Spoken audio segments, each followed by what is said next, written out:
İlahi rahmeyle benden ayılsın, ömrüne gününe ışık saçılsın. İlahi rahmeyle benden ayılsın, ömrüne gününe ışık yayılsın. Bu eza istirap terk olup geçsin, İnsanlar zulmetten ağ güne gitsin.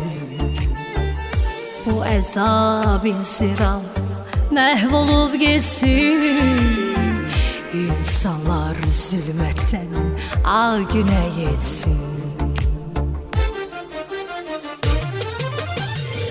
Ürek sevinenden gözlerde güler, Gemden ayrılmasan belim bükülen.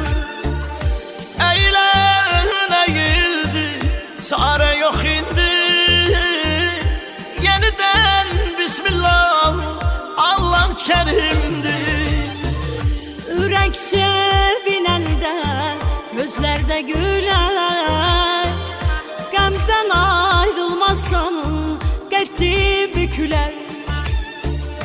Eğilen eğilip çare yok indi, yeniden Bismillah, Allah kerimdir. Oh, yeniden Bismillah, Allah kerimdir.